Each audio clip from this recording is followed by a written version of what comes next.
usted, todos los que están aquí en esta iglesia Esperanza en Cristo, y a todos los que nos ven ahí en las redes sociales, ¿verdad? Un gusto saludarles y bienvenidos a todos.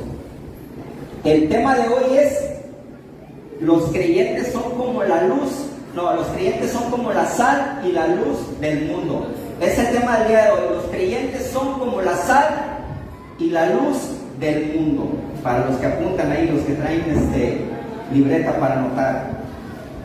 Y la porción, bueno, ya la leímos, está en el libro del primer evangelio, el primer evangelio de la Biblia del Nuevo Testamento, que es Mateo, ¿verdad?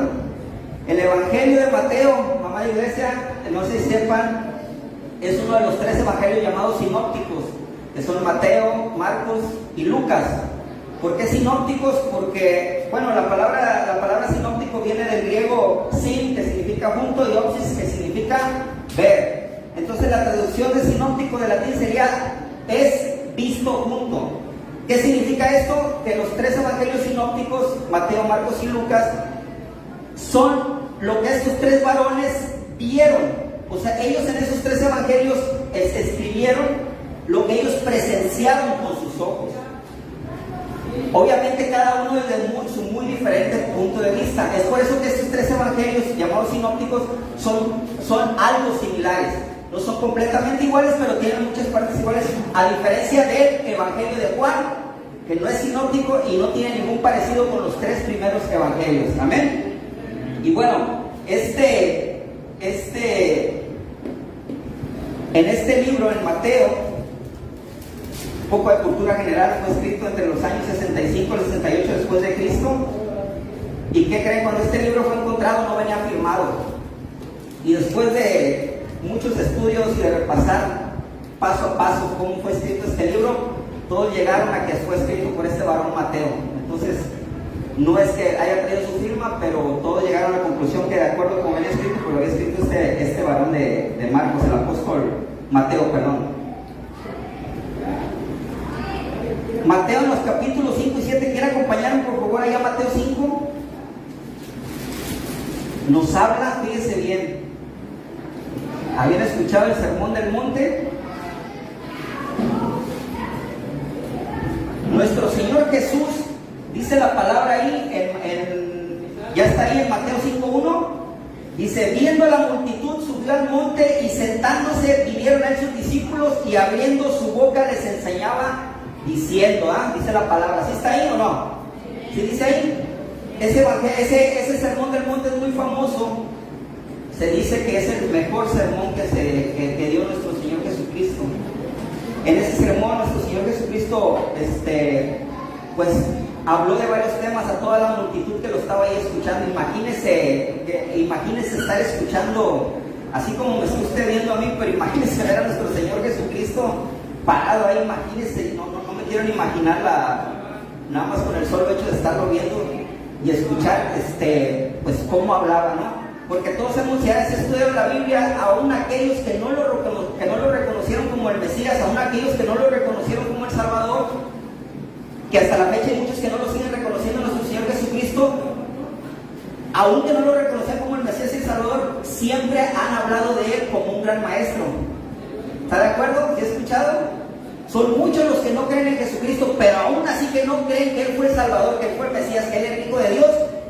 Siempre, o toda la mayoría está de acuerdo en una cosa, que era un gran maestro, por cómo hablaba, por lo que expresaba, y está reconocido en el mundo para todos aquellos que no creen, que son ateos o que no son que no profesan ninguna religión, que no son cristianos, lo reconocen como un gran maestro y como una persona que cambió el mundo, ¿verdad? Imagínense, y eso que no son cristianos, ¿verdad?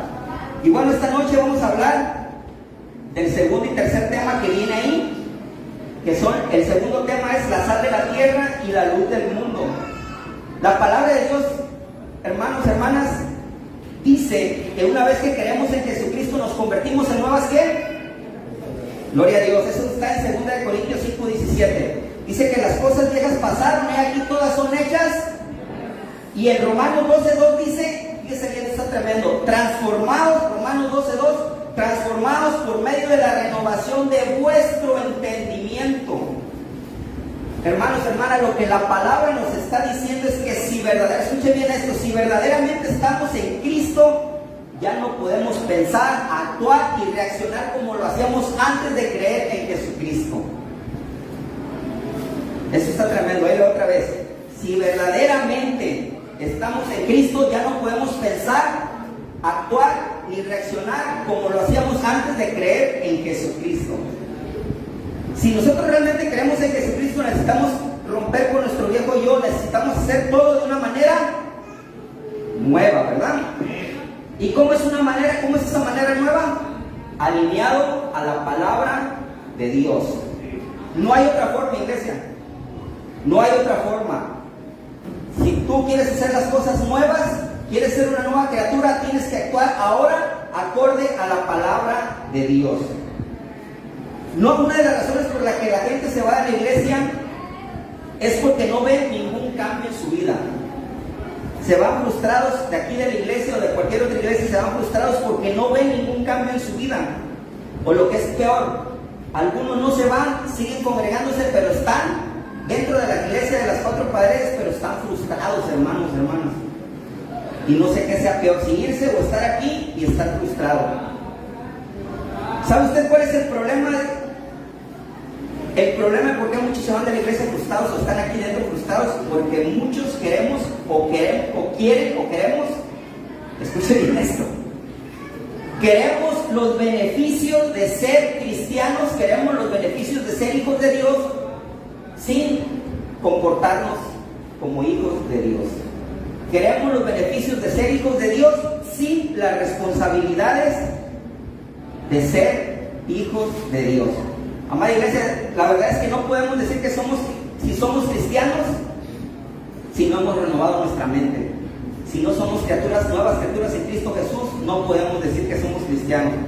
Mire, allá afuera en el mundo, una de las tantas cosas que se nos enseñó es que nosotros debemos de vivir nuestra vida, ¿verdad?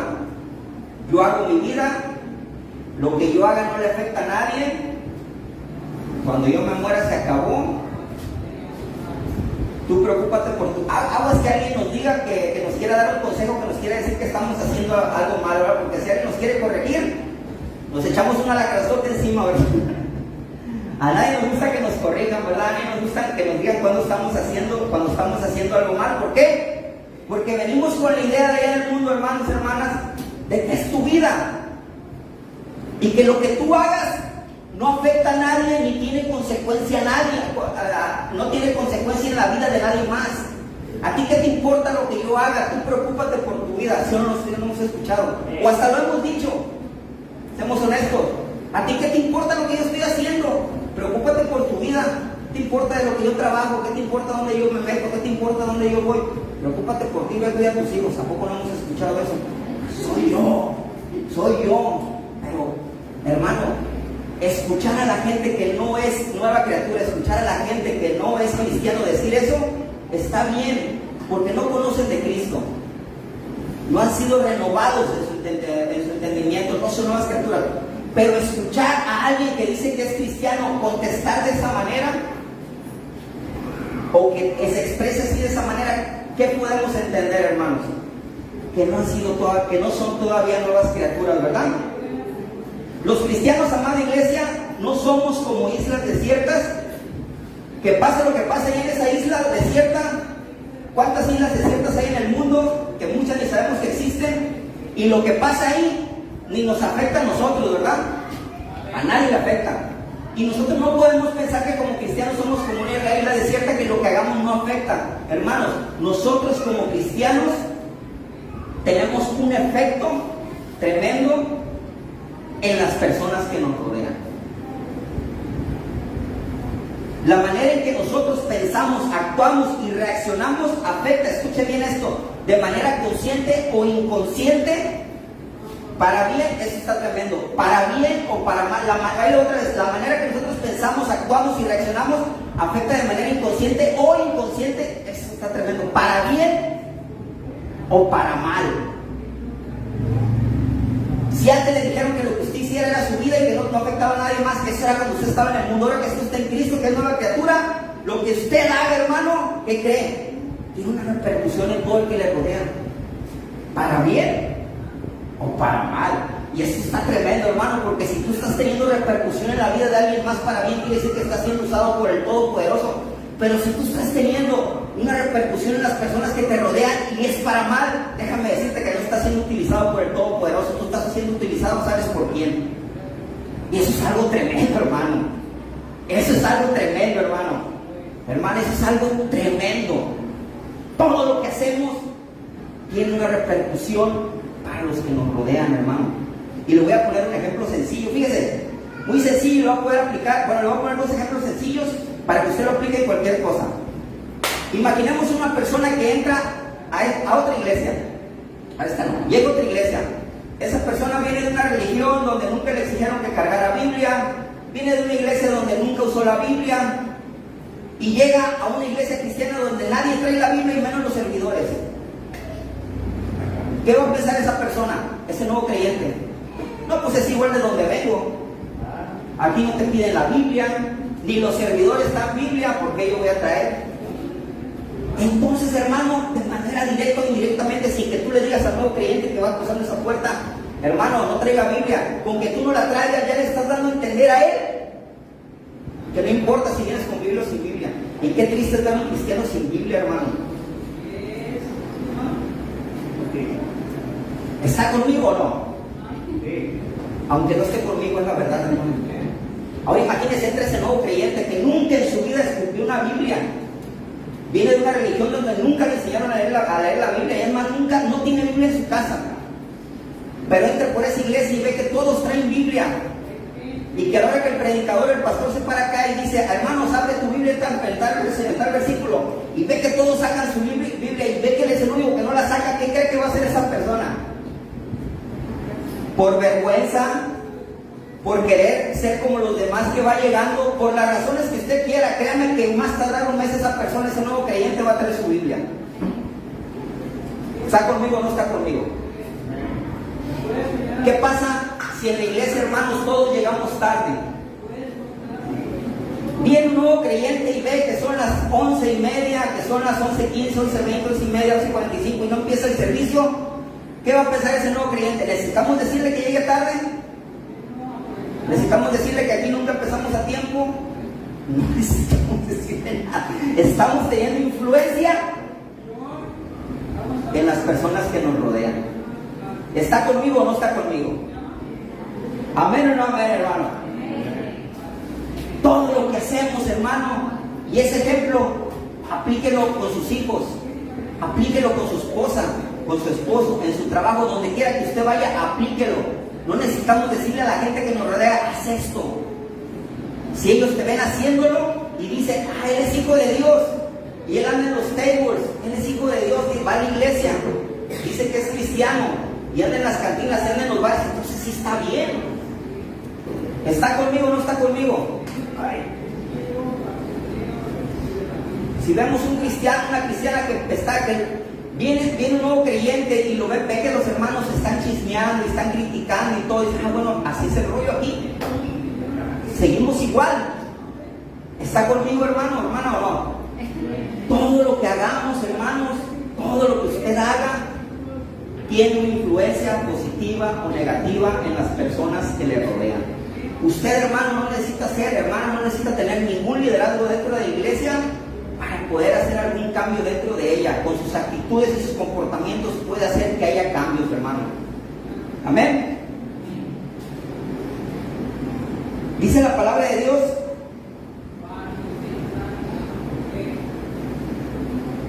Mire, muchas veces nuestra manera de actuar, pensar y reaccionar, antes de avanzar, déjenme le platico esto. Nuestra manera de actuar, pensar y reaccionar en la vida será suficiente, escuche esto, para que alguien quiera o no quiera venir a la iglesia.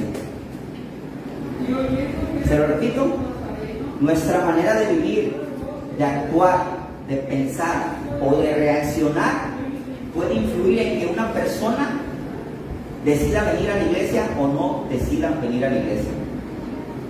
No, ese mondragón se congrega en la iglesia, dice que es cristiano, pero nomás poquito le tientan y ya se enciende y ya anda buscando pleito. ¿A qué voy a su iglesia? ese Mondragón va a la iglesia, predica, pero no sé, lo vi drogándose. ¿A qué voy? ¿A qué me paro ahí? Ahora, fíjese también nuestra manera de pensar. Una vez que nosotros somos cristianos, que somos criaturas transformadas, cuando la gente no le gusta mucho preguntarnos cosas, y nosotros debemos de contestar, nuestra manera de pensar siempre debe de ser, cuando tú vayas a contestar una pregunta cualquiera que sea, por más insignificante que tú creas que sea, siempre esa pregunta, tu respuesta debe de pasar un filtro. Antes de responderla, tienes que pasar tu respuesta por la Biblia. Oye, Mondragón, bueno, antes de dar el ejemplo, ¿por qué? Porque si nosotros no pasamos, y yo te voy a entender, si nosotros no pasamos la respuesta por la Biblia, muchas veces vamos a responder preguntas de la manera que más nos convenga, de la manera que nosotros nos sientan. Y ahí le doy un ejemplo. Vamos a suponer que yo tengo un familiar que quiero mucho y que es homosexual. Yo lo amo, es la persona. Y alguien llega y me pregunta, Mondragón, ¿qué opinas de la homosexualidad? Híjole, mi hijo, mi hermano, no sé, es homosexual. No, bueno, pues la palabra de Dios, la Biblia dice que está mal. Pero pues yo tengo un hijo, tengo un hermano, vamos a poner el ejemplo, ¿no? Entonces eso ya me mueve. Pero yo no creo que Dios sea tan malo. Mira, amor es amor, y Dios es amor. Y si ellos se aman, ¿yo quién soy para...? Entonces ya mi respuesta, mi manera de pensar, ¿está conmigo? Ya no estoy una persona transformada, ya estoy respondiendo visceralmente y de acuerdo a que me conviene. Pero si vienen y me preguntan a mí, a Jorge, al mismo Jorge, ¿qué opino de la homosexualidad? Pero yo no tengo ningún pariente homosexual, no hay nadie en mi familia homosexual. Y luego si le agregas que me acabo de pelear con uno en el camino, Jorge, ¿qué opinas de la homosexualidad? Se los va a llevar el diablo, los va a fundir y se van a ir al infierno, no tienen perdón de Dios. ¿Sí me explico? No estoy respondiendo, y eso, hermano, aplíquelo a cualquier cosa que usted quiera. Cualquier pregunta tiene que ser filtrada. Jorge, ¿qué opinas de la homosexualidad? Dios creó al hombre y a la mujer, y la palabra de Dios dice que el hombre no se debe llegar al hombre, que la mujer no se debe llegar a la mujer. Inclusive dice que el hombre no se debe llegar a ningún animal y la mujer a ningún animal, y explica todo eso. Es hombre y mujer. Pero tú qué crees, tú qué piensas, Jorge, tú qué eso. Si Dios lo dice, yo le creo. ¿Está conmigo? Eso es cuando nosotros renovamos nuestra forma de pensar, de actuar y de reaccionar. Amén. Dice la palabra de Dios en 2 Corintios 10, del 3 al 6. Y en Juan 17, 14 y 6, si los quiere buscar, 2 Corintios 10, 3, 6 y Juan 17, 14 y 16. Que vivimos en el mundo, pero que no pertenecemos a este mundo, hermanos, hermanas. Que habitamos en un cuerpo de carne, pero que no debemos vivir según la carne. Tal vez nuestros deseos antes de creer en Jesucristo era el tener el mejor carro, la mejor casa, el mejor trabajo, la esposa más guapa, el esposo más guapo. A lo mejor antes de conocer de Cristo, nuestros anhelos y necesidades eran tener mucho dinero, joya, ropa, no trabajar, nunca enfermarnos, nunca tener ningún problema, tener los hijos perfectos, tener el matrimonio perfecto. Qué sé yo, tal vez esos eran nuestros anhelos antes, el no sufrir para nada, no llorar por nada, vivir completamente felices. Tal vez antes de conocer de Cristo solo pensábamos en nosotros y en beneficiarnos a nosotros, hermanas y hermanos. Es muy común escuchar dentro de las iglesias, que Dios tiene un propósito para cada uno de nosotros, ¿verdad? ¿Sí o no? ¿O no lo han escuchado aquí? ¿Sí o no? Amén. Pero muchas veces, hermanos, hermanas, confundimos ese propósito. Pensamos que ese propósito tiene que ver con lo que Dios va a darme. Confundimos propósito con beneficios y no es así. El propósito de Dios, escucha esto, amada iglesia, no es darte un puesto importante dentro de la iglesia, cumplir tus caprichos sentimentales, económicos o de ningún otro tipo. El propósito de Dios para la vida de cada uno de nosotros es que escuche bien esto, el propósito de Dios, el verdadero propósito de Dios es que cada uno de nosotros nos reconciliemos con Él por medio de mi Señor Jesucristo. Ese es el propósito de Dios. Todo lo demás no es el propósito de Dios. Dice, más buscáis el reino de Dios y su justicia y todo lo demás. Dios sabe lo que necesitamos, Dios sabe lo que y Dios nos lo va a dar, ¿verdad? Pero para todo, dice que Dios va delante de ¿quién? De su pueblo, ¿verdad? ¿Quiénes son su pueblo? Los que obedecen la palabra. Sí, el otro que dice, todo lo puedo en Cristo que me fortalece, pero ¿para quiénes? Para los que creen en Jesucristo, no para los que no creen, hermano. Y así nos podemos ir todas las promesas de Dios, todo es para los hijos de Dios, ¿verdad? Ok, entonces, quedamos que el propósito de Dios no es darnos lo que es, el propósito de Dios es que nos reconciliemos con Él, ¿verdad? Ahora, al reconciliarnos con Dios por medio de nuestro Señor Jesucristo, obtenemos la salvación y la vida eterna. ¿Saben qué es el gran problema, hermano? Hermana, que todavía seguimos teniendo los ojos aquí en la tierra y no ponemos nuestros ojos allá en la eternidad. Estamos todavía preocupados con lo que sucede aquí. ¿Qué voy a comer? ¿Qué voy a vestir? Ya me peleé con mi esposo, con mi esposa, ya me duele esto, ya me duele el otro, y ya me hicieron mala cara, y en la iglesia no me hacen caso, y estamos preocupados por tantas cosas, cuando ya al ser reconciliados con Dios por medio de mi Señor Jesucristo, tenemos la salvación y la vida eterna, hermano. Donde dice que no va a haber enfermedad, donde dice que no va a haber dolor, donde dice que no va a haber llanto, hermano. Y nosotros todavía seguimos clavados en lo que está aquí viviendo, a lo que estamos viviendo aquí en la tierra. Bueno, entonces cuando nosotros si tú has sido reconciliado con Dios, tu mente, tu chip tiene que cambiar automáticamente y tienes que darte cuenta que ya no puedes vivir para ti. Te tienes que dar cuenta que ahora vives para ¿quién? Para Cristo, gloria a Dios. Que ya no eres tú, ahora es Jesús en ti, ¿verdad? Y debemos entender, hermanos, que como cristianos tenemos responsabilidades. Dígale por favor al que está a su lado, como cristiano tiene responsabilidad, por favor. Usted como cristiana tiene responsabilidad. ¿Sí?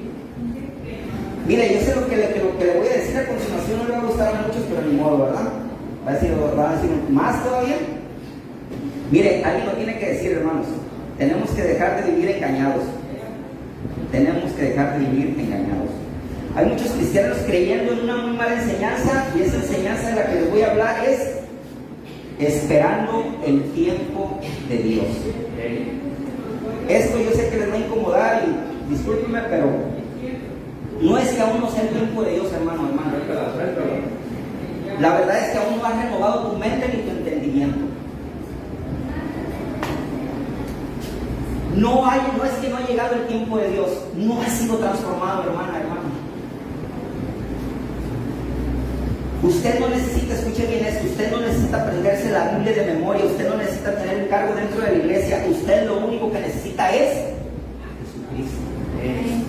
Jesucristo tiene que ser suficiente en su vida, hermano, hermana. Y si usted cree que Jesucristo no necesita nada más, Jesucristo es más que suficiente para que usted cumpla con las responsabilidades como hijo de Dios. Amén.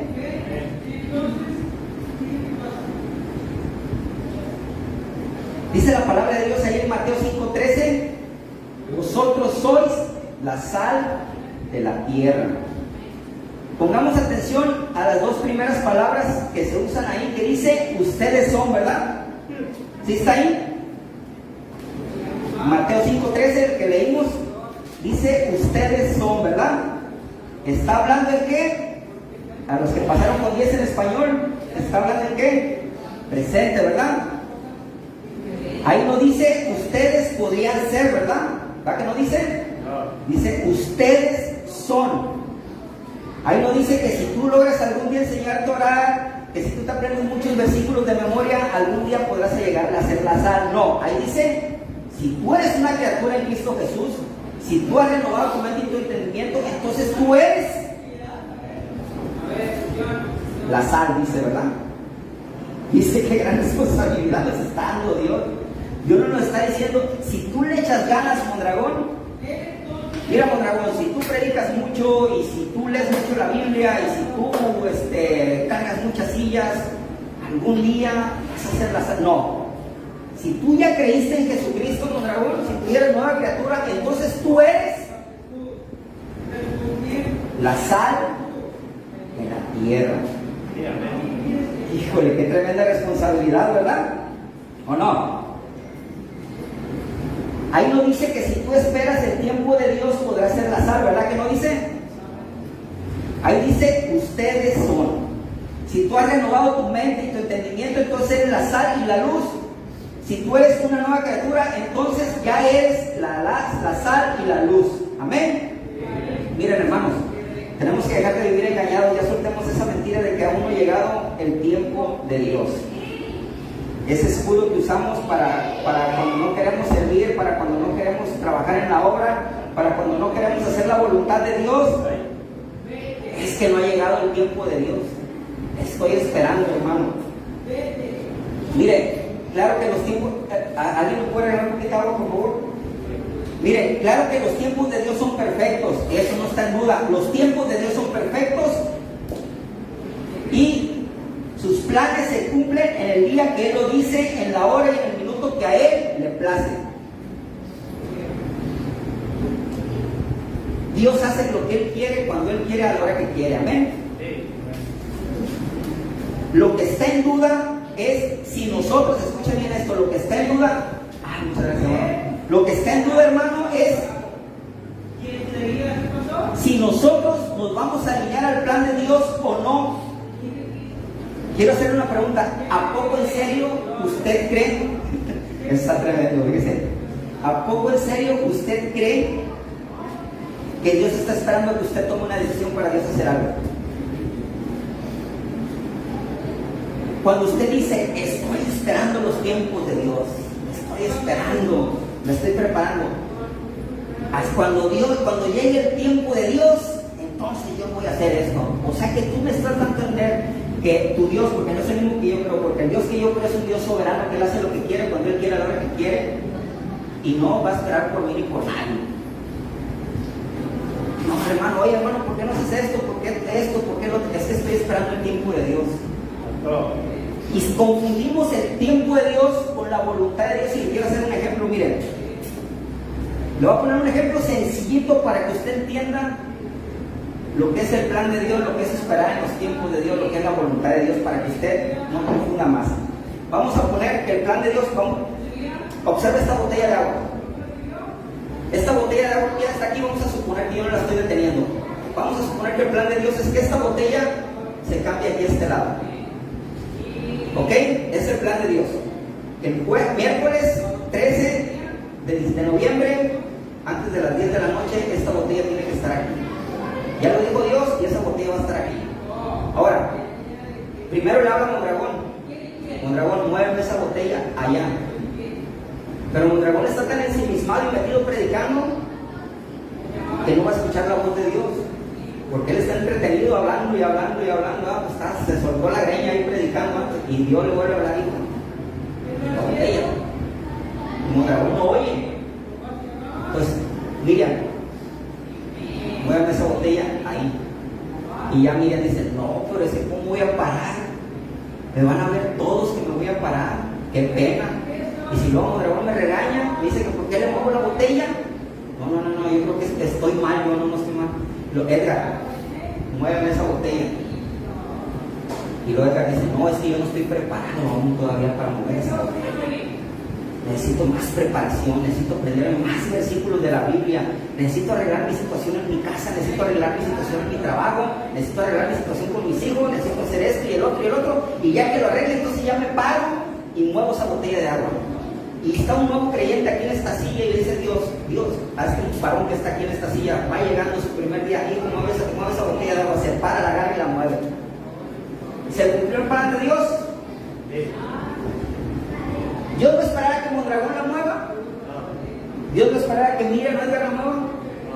Vea cómo usted no tiene ningún sentido que usted esté diciendo que está esperando el plan de Dios o los tiempos de Dios. Ahora entiende, mire, eso es lo sobrenatural, hermano, hermana. Lo sobrenatural no es que pase algo volando, que yo le grite o que yo le hable en lenguas. Eso no tiene nada de sobrenatural. Dice la palabra, si están hablando en lenguas, si no hay alguien que traduzca, mejor no hable, dice. Lo sobrenatural es cuando usted, hermano, hermana, su mente es transformada, cuando usted cambia su manera de pensar. Ahí es donde entra lo sobrenatural, hermano, hermana, del poder de Dios. Cuando pueden hacer que yo cambie este cerebro terco y conchudo que durante 30, 35 años nada lo hizo cambiar, llega Dios y te lo cambia, ahí está lo sobrenatural de Dios. Ahora entiende cómo está lo del plan de Dios, hermano. ¿Usted cree que Dios va a esperar a que usted le plazca decir que ya está listo y preparado para cumplir ahora sí el plan de Dios, el propósito de Dios? No, hermano, el plan de Dios se va a hacer. Ahora lo importante es, ¿queremos ser parte de ese plan de Dios? ¿Quiere ser partícipe usted de que se cumpla la voluntad de Dios? A nosotros esta iglesia nos han dado palabras, estamos de acuerdo que va a venir mucha gente, que los encuentros. Ahora, si nosotros estamos pensando que yo necesito prepararme, conocer más para que entonces pueda cumplir esa palabra que se nos dio, ¿usted cree que Dios va a estar esperando que nosotros tomemos la decisión de estar preparados? No, hermano, si en esta como iglesia no nos levantamos y todos en unión hacemos una sola comunión y creemos en lo que Dios está hablando en esta iglesia y empezamos a trabajar en ella creyendo en Jesucristo, si nosotros no lo hacemos, Dios se va a llevar a esa gente ¿a dónde creen? A tu iglesia. Pero primero, en el plan del primero está, Dios nos lo pone a nosotros. ¿Sí me explico? Entonces Dios está diciendo, ustedes son, ¿qué son, hermanos? La sal. No está dudando Jesús. Fíjense la confianza que Jesús nos tiene. Nos tiene más confianza que nosotros mismos. Perdón. ¿Sí o no? Jesús en el monte, allá en la cima, vio a todos, dice, todas esas criaturas transformadas, todos esos que dicen que son cristianos, son la sal de la tierra, son la ley del mundo. Qué tremendo, ¿verdad? Hermano, hermana, si usted tiene a Jesucristo, necesita nada más. Si usted ha creído en Jesucristo, si usted fue un encuentro o si no hay un encuentro, no importa. Usted puede tener su transformación aquí o en el encuentro. Pero si ustedes ya creen en Jesucristo, tiene que ser una nueva criatura. Tiene que renovar su mente, su entendimiento, tiene que dejar de actuar como actuaba antes. Ahora, ¿por qué nuestro Señor Jesús puso énfasis en la sal? Dice la palabra de Dios ahí en Levítico 2.13, nada más si quiere buscarlo aquel que traiga Biblia, Levítico 2.13 en el Antiguo Testamento. Y dice ahí, Levítico 2.13, dice, y sazonarás con sal toda ofrenda que presentes, y no harás que falte jamás de tu ofrenda la sal del pacto de Dios. En tu ofrenda tuya ofrecerás sal. Imagínense desde el Antiguo Testamento la importancia que era para Dios la sal. Fue orden de Dios que todas las ofrendas tuvieran sal, ya que la sal representaba incorrupción y era símbolo de lealtad a Dios. También en 2 de Crónicas 13.5, si lo quiere buscar, si no yo se lo leo, 2 de Crónicas 13.5 dice, ¿no sabéis vosotros que Jehová Dios de Israel dio el reino a David sobre Israel para siempre, a él y a sus hijos, bajo pacto de sal? Imagínense la importancia que era para Dios la sal, ¿verdad? También podemos entender por qué nuestro Señor Jesús usó como ejemplo la sal, teniendo en cuenta el contexto cuando mi Señor Jesucristo dio ese sermón del monte, y es que los romanos creían que solo, fíjese bien, que solo el sol era más valioso que la sal. Imagínense, la sal era lo segundo más importante para los romanos después del sol. Imagínense la importancia de la sal, ¿verdad? Y la palabra, cultura general más, la palabra salario viene del latín salario, que significa pago de sal. Eran unos paquetitos amarrados, cositas de sal que se usaban como moneda de cambio. Entonces, para que vean la importancia. Algunas de las características de la sal, bueno, ya sabemos que la sal es blanca por lo que representa pureza, como los de limpio corazón. Amén. Los discípulos de Jesús debemos ser puros delante del mundo, es decir, que debemos diferenciarnos a primera vista de la gente del mundo. Por eso dice que somos la sal. Los cristianos estamos llamados a que con nuestra forma de pensar, hablar y nuestra forma de actuar, demos ejemplo de cómo aplicar la palabra de Dios. Otra característica de la sal es que todo alimento sin sal es ¿qué? Insípido, ¿verdad? Y la sal es la que le da sabor a los alimentos, ¿verdad? Entonces, para que vean la importancia de la sal. Es por eso que nosotros los cristianos debemos de añadir un sabor divino al mundo, hermanas, hermanos. Que se note nuestra presencia por el gozo que le pongamos a lo que hagamos donde quiera que estemos. ¿Ven por qué debemos de ser la sal? La gente que no se conoce de Dios encuentra su gozo en el pecado, ¿verdad? Y nosotros debemos enseñarles que se puede llevar una vida de gozo sin cometer pecados. Amén. La sal también produce sed y nosotros los creyentes debemos provocar esa sed. Nosotros los cristianos debemos provocar esa sed por Dios a toda esa gente que se está perdiendo allá afuera, hermanas, hermanos. Que la gente pueda ver en nuestra paz en medio de cualquier circunstancia difícil, que vea la gente nuestra plena confianza y fe en Dios. Amén. A pesar de lo que nos esté pasando, si alguien nos ve que estamos pasando por una enfermedad, por un problema con nuestra familia, por un problema en su trabajo, y te ven que estás conservando la calma, que estás teniendo paz en medio de la tormenta, ¿tú crees que no van a querer conocer de tu Dios también?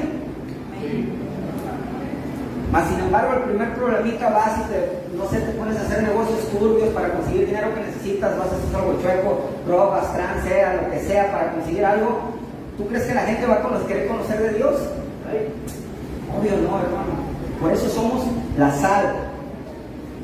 La sal también se ha usado, antes se usaba cuando no había refrigerador o hielo, se usaba para preservar la carne, para que no se descompusiera. Inclusive usted sabe, los que trabajan en bares, si usted le pone sal al hielo, dura más, ¿se ha fijado? ¿Sabían? Muy bien. Entonces, la sal es para preservar, ¿verdad?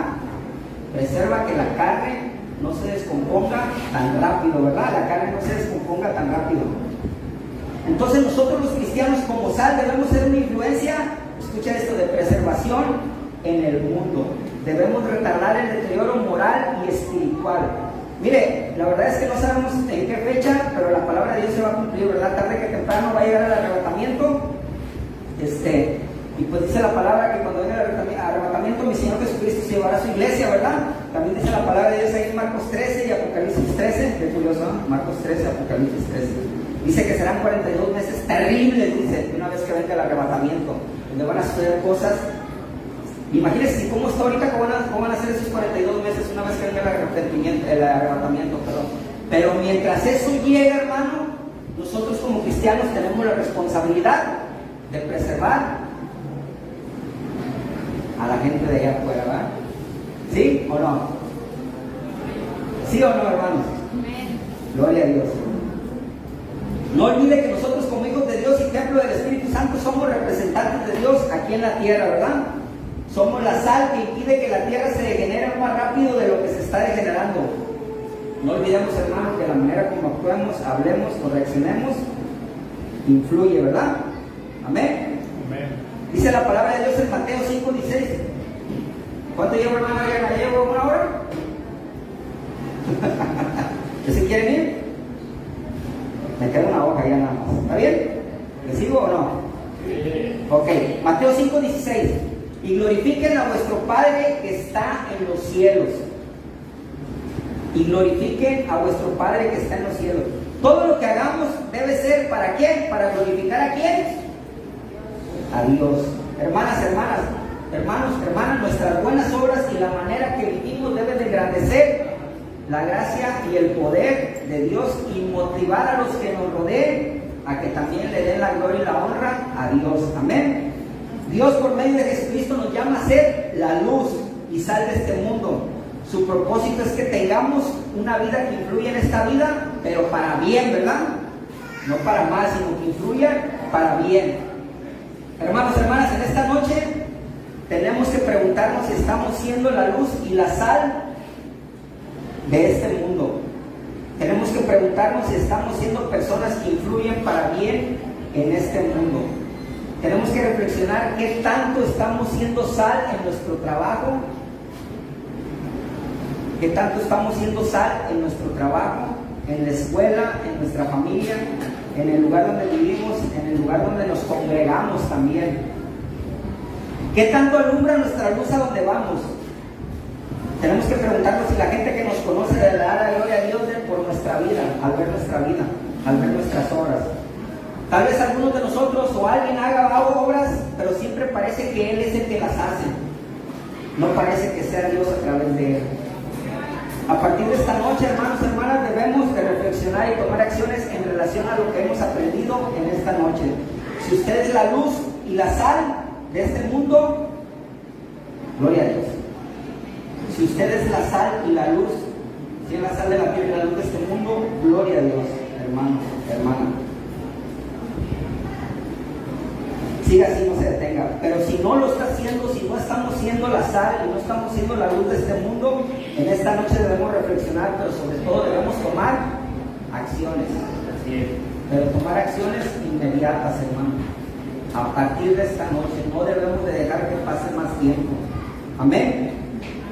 Tenemos que ser muy honestos y reconocer si estamos siendo de influencia para bien para la gente del mundo allá afuera, o si nosotros ya nos dejamos influir por la gente del mundo. Cuando la luz está en nosotros, sabemos qué está mal y qué está bien, porque la palabra de Dios lo dice, ¿verdad? Y lo dejamos de hacer porque Dios dice que está mal, ¿verdad? ¿Sí o no? Sí. Pero cuando dejamos de tener esa luz, cuando nos dejamos contaminar por el mundo, ya nada lo vemos tan malo y hasta lo justificamos. Empezamos a decir, yo no creo que sea tan malo, yo no creo que esté malo.